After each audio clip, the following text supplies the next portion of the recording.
Ukraine is one of the major exporter of grain for the world. So, and in particular in Asia, Middle East and African market. Some of the countries are exclusively receiving crop from Ukraine. And I think a majority, not exclusively, but a large majority. So the fact that Ukraine not only reduce the productions, because it's unfortunately the case right now, and we hope that we're going to reverse this trend, but the fact that there is uncertainty on what's going to happen to the grain in Ukraine have consequences potentially on the worldwide market. Last year you saw it, the price is increasing and the people doesn't want to export, they want to protect. And the protectionism for the food is not a good thing, because then the equilibrate, the leverage where in fact the grain can go where it's needed cannot happen, and then we have for consequences of food insecurity in other countries. So the fact that the grain is exported in quantities to the global market from Ukraine is an essential piece of the worldwide food security. You know that before the war, the quasi 90 to 95%, I am not sure about the data, but we are close to these figures, was export the grain via the Black Sea. It was Mariupol, it was Mykolaiv, it was Odessa. Mykolaiv was one of the biggest. This is very important because the port is much cheaper, much closer, much more direct route to the things. So the Black Sea grain initiatives, it's absolutely critical for Ukraine and for the world. It has to continue, it has to be extended, and it has to function well with predictability.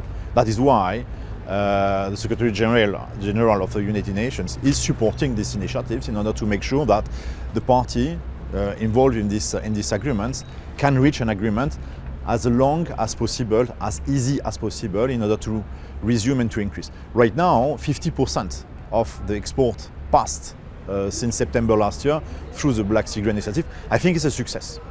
It's a success. We didn't close, there's something happening, and we hope it's going to continue. It's important to be able to increase this capacity, to have more ports involved in these initiatives in order to allow the grain of Ukraine to get out. But of course, it's important to compensate, because you have 50% of the grain who went by the road, what we call the dry ports. Like here in Lviv, going to Poland, but not only, you know that in Ismail, in Odessa Oblast, there is the Ismail port, which is also exporting. These roads now are very also important for Ukraine. So that's also the element. While the Black Sea Grain Initiative, is very important, we must continue, we must put all our effort in order to have this initiative is a success.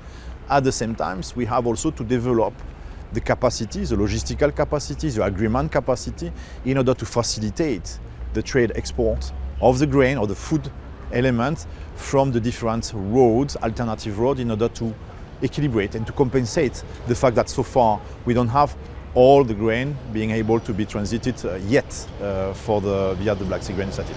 But yes, since the beginning it's successful. The capacity that, despite the war, we have the capacity to think first about the food security of the world and to be able to export the Ukrainian grain in order to feed. This part is very important, and we must put all our effort worldwide, and the United Nations are doing that. FAO is also part of supporting that, to continue that we can have an agreement and to ensure the continuity of this initiative, which is extremely important. Look, the discussions which is made at a very high level. So I think I'm always doubtful when there is declaration on the press, because it seems that people doesn't have access to information. We have to leave the negotiator negotiating and try to give the best conditions for them to reach an agreement. That's very important, and that's our role. And this is not my role here. Us as a FAO is supporting the production and to make sure that the production is ready to be out. Now this is at high level things. So we have to be careful and cautious what's been said in the press about that. I mean, that's negotiations. So far it happened. So far it was a success, repeatedly success, and we wish and we want that this continue to be a success and the negotiation continue to have a positive impact. That's very important. But yes, it's absolutely important that these initiatives continue and be able to continue to offer opportunity for the farmers, the big, but also the small farmers. And I think this is also something important we have to to see in the future, should be an opportunity also for the small farmers to be able to export the grain.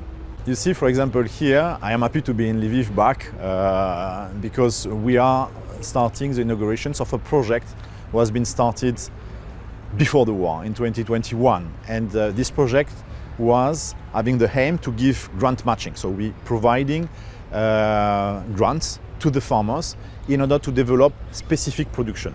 So here it's with berries, we have some wine, we have also some cheese, etc.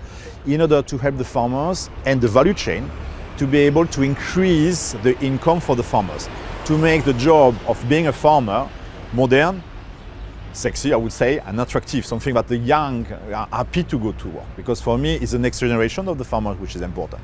You cannot just rely on your parents or your grandparents to do the food production. So I think what we bring in here is a modern vision of agriculture, more healthy, more sustainable for the environment, for the farmers which are working on the farm, but also with more joy. So it's very important, more modern, more technical. So the idea here, this grant today, which I'm very happy to be here, and we have these discussions today with the Oblast administrations, and we're going to see the farmers into the field today and tomorrow. It's very important because this is showing that it was before, so we continue to do that. And I'm glad to do it because what changed is, in fact, we do that. That was maybe the majority of the program of FAO. Now, 90% of our effort is in the East. FAO is providing with grain, is providing with animal feed, is providing with sleeves, for example, but also other equipment in order to help the frontline oblast. Last 2 days ago, I was in Izium, in Kharkivska Oblast. So I just traveled from Izium to here almost directly. And the situation is very concerning. There is a lot of destructions. I talked to some farmers there. They are very concerned about the demining. They are very concerned about what we're going to do for the productions. And it's difficult questions. Unfortunately, we don't have easy solutions for that. So we're trying to work as much as we can with the authority of Ukraine and our partners in order to be able to find solutions for the farmers, increasing the capacity of demining, giving some opportunities to do what we do until that demining, which is going to take a lot of time, is being done.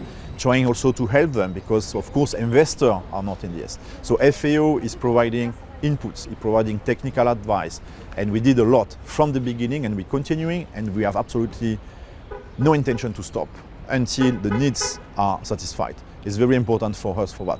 So we switch completely, but also FAO get also more staff, more colleagues in the ground. So we're going to open an office, for example, in Kharkiv, in order to be closer. We have the office of Dnipro, which was not existing. So these people, we are focusing now to help the farmers and the small one to continue, despite the war, to do the production because it's essential for the country and it's essential for the rest of the world, as we discussed. As I said, first, with the support of the European Union, with the funding of the European Union, we're continuing to do the project we do in development, but with a different aim now. It's trying also to help for the integrations of the European Union to get Ukraine ready to receive, if the different steps are going ahead of different credit line, you may be able to access from European Union in order to help the farmers, the rural community. So this is one element. This is going to help the people living in the countryside, and you have IDPs inside. The second element, as you know, there is some IDPs are still here. A number of them came back in the East. And so for the IDPs, at the very beginning, even before me I arrived in April, early April 2022, but my colleagues were there. They were already, when I arrived, already had distributing potato seeds in Lviv Oblast, where there was a lot of IDPs, which was not the one in the hotel, the one in the countryside, in the small villages. And everybody was in troubles, but these people were there. So we did distribute and we continue to distribute. But now you understand, the situation of the IDPs, the problem at the moment is not just about the IDPs, it's about the vulnerability. You know, when you go to, I was in Donetsk Oblast 3 weeks ago. I mean, when you see there is people there, and there is farmers still there. These ones are really vulnerable. They are really in a very bad situation. I mean, it's not easy for them to continue to do the job. This one, they are not IDPs, but they are vulnerable. So for us as FAO, we prefer to talk about vulnerability because some IDPs, they're going to manage. But some people with not living, they are really the real vulnerable, and we need to focus on that. You know, there is a study of FAO, so we do analysis on that, because what I'm saying here is not just my opinion. It's based on analysis of our colleagues working with, for example, the Kiev Institute, so I don't remember the name, but Agronomy Institute, in order to make a good analysis on that and then to be able. So this is very important. So we're helping the IDPs, but we're helping most importantly the people we find vulnerable in order to continue the agriculture. If you look at it, FAO receive a lot of support from the donors. So, for example, our main contributors is also Germany, Japan, Canada, but also we have other donors like France, etc. So there's a lot of solidarity going through FAO in order to help the rural population, the farmers of Ukraine, the small one. So, for example, here, yes, there is some IDPs. Of course, we balance. The majority of our actions is in the east, but there is some still people vulnerable in Lviv. So we're not abandoning them. So there we have, with the fundings from France, voucher system.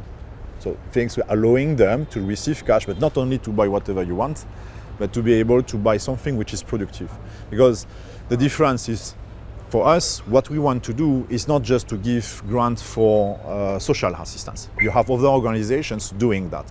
Us, what we want to do is to be able to get out. You know, at the moment, there is 100,000 households that work through program, rural households, producers, that work through program is feeding. That's not normal.